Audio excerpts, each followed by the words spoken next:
యేసుక్రీస్తు వారు సిలువలో పలికినటువంటి మాటలలో 5వ మాటగా మనం గమనిస్తే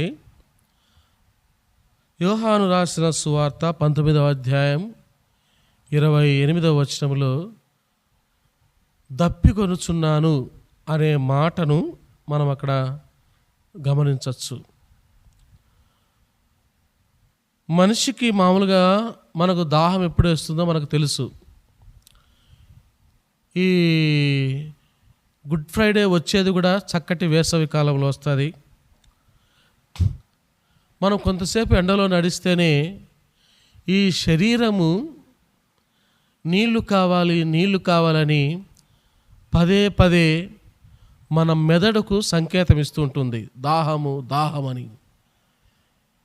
ఆ మండుటెండలో చల్లటి నీళ్లు తాగినప్పుడు మనస్సుకు ఎంత ప్రశాంతత దొరుకుతుందో అది మనం అనుభవించే ఉంటాం.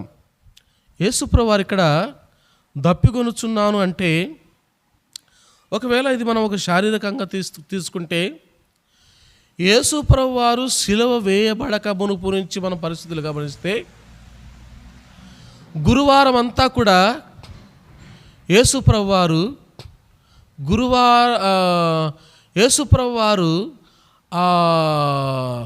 గెత్సెమనే తోటలో నుండి మనం గమనిస్తే ఆ తోటలో ఉన్నప్పుడే తన చెమట రక్త బిందువులయ్యే అంతగా వేదన పడి కారిపోతూ వచ్చింది.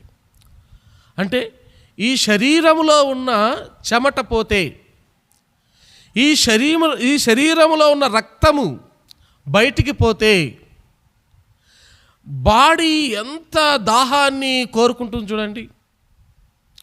సరే, అక్కడ వదిలిపెట్టేసేయండి. మళ్ళా ఉదయం అయితే ఏం చేశారు? అది రాత్రి జరిగిన సంఘటన. ప్రార్థనలో ప్రభువు పోరాడినప్పుడు తన చెమట రక్త బిందువులు అయ్యేంతగా వేదన పడుతూ ప్రార్థన చేశాడు. అంటే అక్కడ నీరు పోయింది, కొంతవరకు రక్తము కూడా పోతూ వచ్చిందట్టుగా మనం గమనించవచ్చు. తర్వాత ఉదయకాల సమయంలో తన శరీరాన్ని చీల్చివేస్తుంటే కొరడా దెబ్బల చేత, ముళ్ళ కిరీటం చేత తలపైన గాయాలు చేస్తుంటే, ప్రక్కలో బల్లెపు పోట్లు పొడుస్తుంటే, ఆ మండుటెండలో 1 కిలోమీటర్ లేదా 1 మైలు ఆ సిలువ ఎత్తుకొని ప్రభువారు ఆ కొండపైకి, కపాలమనబడుచున్న ఆ కొండపైకి వెళుతుంటే ఎంత శరీరము దప్పికొని ఉంటుంది చెప్పండి, ఎంత దప్పికొని ఉంటుంది. యేసుప్రభు వారి విషయంలో ఇదొక ప్రవచనం. 69వ కీర్తన 21వ వచనం మనం గమనిస్తే, వారు చేదును నాకు ఆహారముగా పెట్టిరి, నాకు దప్పి అయినప్పుడు చిరకను త్రాగనిచ్చిరి. అంటే యేసుప్రభు వారి సిలువ సందర్భములో ఈ యొక్క సందర్భము నెరవేర్చబడాలి, ఈ ప్రవచనము నెరవేర్చబడాలి. కాబట్టి అందుకని యేసుప్రభు వారు అక్కడ చెప్పిన మాట ఏంటంటే, లేఖనము నెరవేరునట్లు నేను దప్పికొనుచున్నాను అన్నాడు. ఆ లేఖనం ఎక్కడుంది? 69వ కీర్తన 21లో లేఖనం ఉంది. ఏమని ఉంది? నాకు దప్పి అయినప్పుడు చేదును త్రాగనిచ్చెను అని రాయబడుతూ వచ్చింది.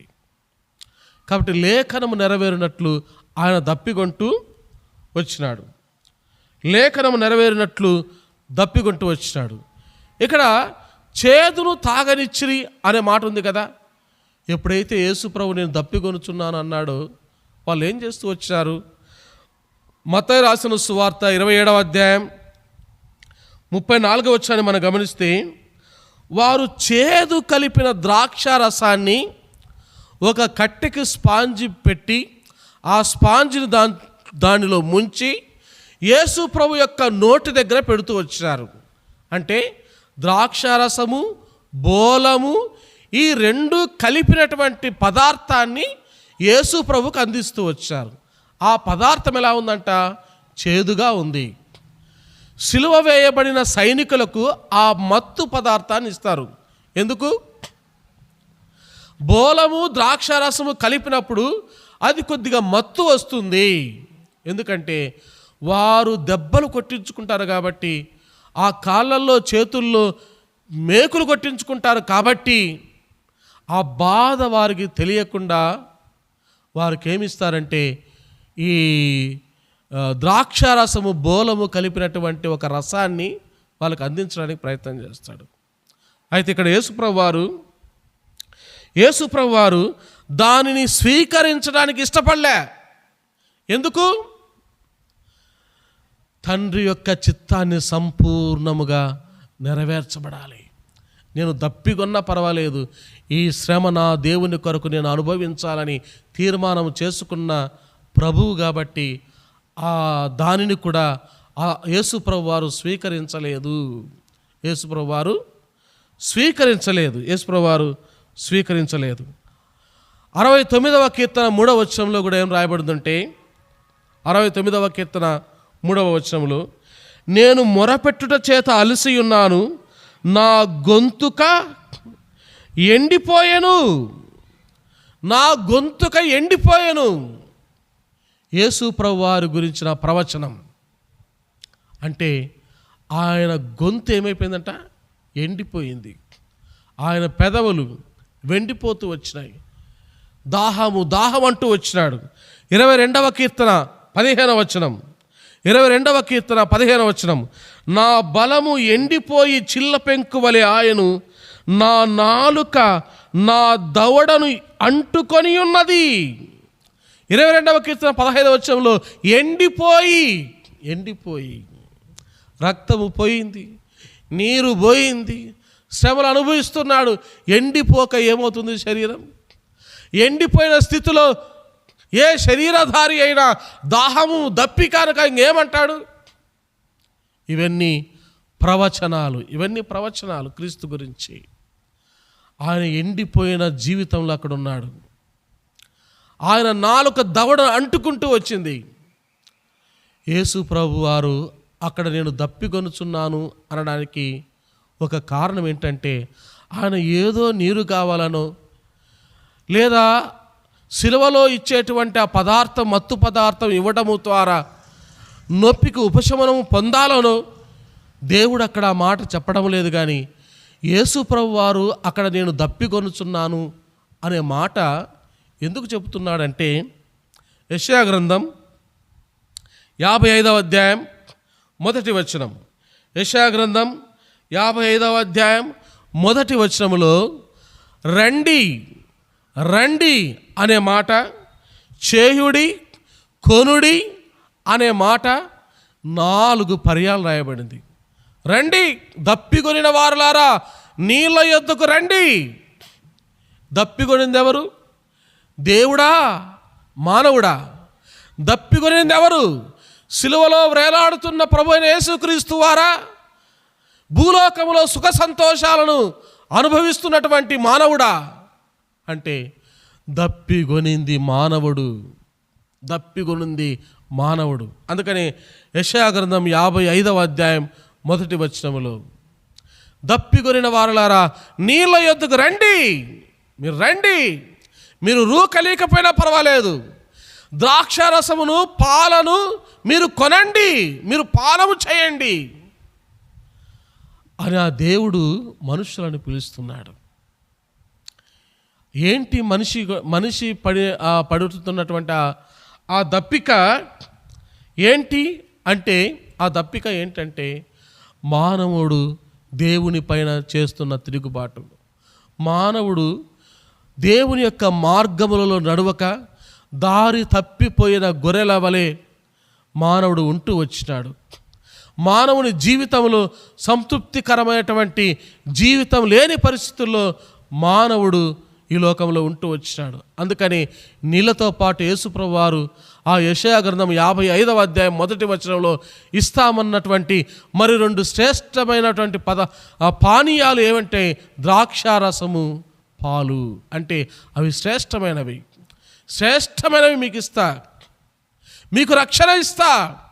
నీళ్ళు జీవజలానికి, నీళ్ళు రక్షణకు సాదృశ్యం. ద్రాక్షారసము, పాలు దేవుడిచ్చే శ్రేష్టమైన వరాలకు సాదృశ్యం. ఎవరండి దప్పికొనింది? దేవుడా, మానవుడా? దప్పికొనింది సిలువలో ఉన్న ప్రభు అయిన యేసుక్రీస్తు వారా, లేకపోతే సౌఖ్యంగా ఈ భూలోకంలో భూమిపైన ఉన్నటువంటి మానవుడా? పిలాతు దప్పికొన్నాడు దేవుని ఎరుగక. ప్రధాన యాజకులు, శాస్త్రులు, పరిసయ్యులు, సద్దూకయ్యులు, ఆ మత పెద్దలు, యేసు ప్రభు సిలువ వేసినటువంటి ఆ ప్రజలు, వీళ్ళందరూ కూడా పాపము చేసి వాళ్ళు దప్పిక కొని ఉన్నారు.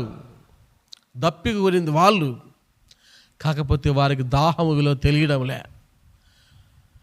మరొక సందర్భాన్ని మనం బైబిల్లో చూస్తే, యోహాను రాసిన సువార్త 4వ అధ్యాయంలో యేసు ప్రభు మధ్యాహ్నం వేళ ఆ బావి దగ్గర కూర్చొని సమరయ స్త్రీని ఏమడిగినాడు? అమ్మా, నాకు దాహమున కిమ్ము అన్నాడు. ఏమడిగినాడు యేసు ప్రభు? నాకు దాహమున కిమ్ము అన్నాడు యేసు ప్రభు వారు. బైబిల్లో యేసు ప్రభు వారు నేను దప్పికొనుచున్నాను, నాకు దాహమైందని మూడు సందర్భాలలో రాయబడుతూ వచ్చింది. మొదటి సందర్భం యేసు ప్రభు వారు సిలువలో పలికిన 5వ మాట, లేఖనము నెరవేరినట్లు నేను దప్పికొనుచున్నాను అని, అక్కడ ఒక సందర్భం. రెండవ సందర్భము యోహాను రాసిన సువార్త 4వ అధ్యాయంలో సమరయ స్త్రీతో ఏమన్నాడు? నాకు దాహమున కిమ్ము అన్నాడు. మత్తయి రాసిన సువార్త 22వ అధ్యాయము 35వ వచనంలో యేసు ప్రభు వారు అక్కడున్న కొంతమందిని చూసి ఏమన్నాడు? నేను దప్పిగొంటిని అన్నాడు, నేను దప్పిగొన్నాను అన్నాడు. అంటే బైబిల్లో యేసు ప్రభు వారు దప్పిక కొన్న సందర్భాలు మూడు సందర్భాలు. సమరయ స్త్రీ వచ్చింది, అమ్మ నాకు దాహమున కిమ్మన్నాడు. ఏమన్నా కుండలో నీళ్ళు తాగినాడా యేసు ప్రభు వారు? తాగినట్టు అక్కడ ఏమన్నా ఉందా? దాహమున కిమ్మని చెప్పేసి ఆమెతో మాటలు పెట్టుకున్నాడు. ఆమెతో పరలోకపు సంగతులు చెప్పడానికి ఇష్టపడుతున్నాడు యేసు ప్రభు వారు. ఆమెలో ఉన్న పాప స్వభావాన్ని బయటికి తీసి ఆమె చేత ఒప్పింపచేసి ఆమెకు రక్షణ ఇవ్వడానికి, ఆమెకు జీవజలాన్ని ఇవ్వడానికి, ఆమె బ్రతుకును మార్చడానికి ఇష్టపడుతున్నాడు. దప్పిక కొనింది ఎవరండి? దాహమేస్తుంది ఎవరికండి? యేసు ప్రభు వారికా, సమరయ స్త్రీకా? సమరయ స్త్రీ ప్రతిరోజు నీళ్ళ కోసం దప్పిక తట్టుకోలేక దూరం నుంచి వచ్చి ఆ బావిలో నుంచి నీళ్లు చేదుకుంటుంది. అమ్మ, నేను ఒక నీళ్ళు ఇస్తా, ఈ నీళ్ళు తాగితే నువ్వు ఎప్పుడు దప్పికొనమన్నాడు యేసు ప్రభు వారు. అయితే ఆ నీళ్ళు నాకు ఈ ప్రభు అనింది ఆమె. దప్పిక కొనింది ఎవరిక్కడ? యేసు ప్రభు వారు కాదండి, సమరయ స్త్రీ. దప్పిక కొనింది సమరయ స్త్రీ. యేసు ప్రభు వారు ఆమె జీవితాన్ని మారుస్తూ వచ్చినాడు. యేసు ప్రభు వారు ఆమె జీవితాన్ని మార్చి ఆమెకు జీవజలాన్ని ఇస్తూ వచ్చినాడు. వెలివేయబడిన ఆమె జీవితాన్ని మారుస్తూ వచ్చినాడు. ఆమెలో ఉన్న పాప స్వభావాన్ని తీసివేసి పరిశుద్ధమైన జీవితాన్ని ఆమెకిస్తూ వచ్చినాడు. లోక రక్షకుణ్ణి పరిచయం చేస్తూ వచ్చినాడు ఆ స్త్రీకి. నిజమైన దేవుని ఎలా ఆరాధించాలో ఆ స్త్రీకి చెబుతూ వచ్చినాడు. అమ్మ, ఇప్పటి వరకు మీరు చేస్తుంది ఆరాధన, అది ఆరాధన కాదు తల్లి. నిజమైన దేవుణ్ణి ఆరాధన రాబోతుంది అని చెప్పి నిజమైన ఆరాధన వైపు ఆ స్త్రీని నడిపించినాడు. ఇదండి యేసుప్రభు దప్పిక. ఈ దప్పిక అది. అందుకనే వెంటనే శిష్యులు వచ్చి, అయ్యా ప్రభు భోజనం తెచ్చినామంటే అప్పుడు యేసుప్రభు ఏమన్నాడు? మీకు తెలియని భోజనము నా దగ్గర మరొకటి ఉందన్నాడు.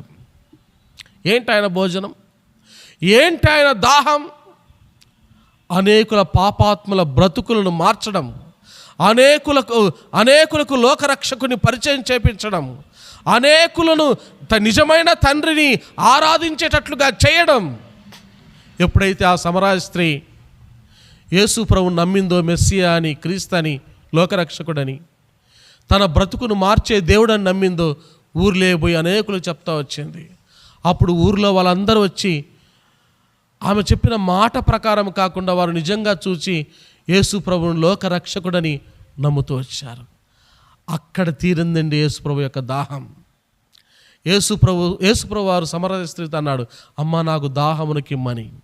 నిజంగా ఆ స్త్రీ యేసుప్రభు వారి యొక్క దాహాన్ని ఎలా తీర్చిందంటే, ఆ ఊరి వారందరికీ యేసుప్రభు వారి గురించి చెప్పటము ద్వారా ఆ ఊరి వారందరూ యేసుప్రభుని చూచి ఈయన నిజముగా లోకరక్షకుడని నమ్ముట ద్వారా యేసుప్రభు యొక్క దాహాన్ని ఆ స్త్రీ తీరుస్తూ వచ్చింది.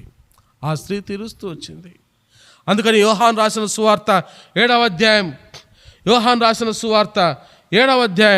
37వ వచనంలో, లేకపోతే దానికంటే ముందుగా యోహాను రాసిన సువార్త 7వ అధ్యాయం 37వ వచనంలో, ఎవడైనను దప్పికొని నేడల నా యొద్దకు వచ్చి దప్పి తీర్చుకొనవలెను అని యేసుప్రభు అంటున్నాడు. అనేకుల దప్పిక తీర్చడానికి యేసుప్రభు వారు సిలువలో దప్పికొంటూ వచ్చినాడు. అదే యోహాను సువార్త 6వ అధ్యాయం 35వ వచనంలో, నా యందు విశ్వాసం ఉంచువాడు ఎప్పుడును దప్పికొనడు. అనేకుల దాహాన్ని తీర్చడానికి, అనేకుల యొక్క దప్పికను తీర్చడానికి ఆ కలువరి సిలువలో యేసుప్రభు వారు దాహమని అరుస్తూ వచ్చినాడు. కాబట్టి ఆ యేసుప్రభు దప్పిక కొనింది ఆయన కోసం కాదు, కానీ లోకములో ఉన్న మానవుల యొక్క దప్పిక తీర్చడానికి.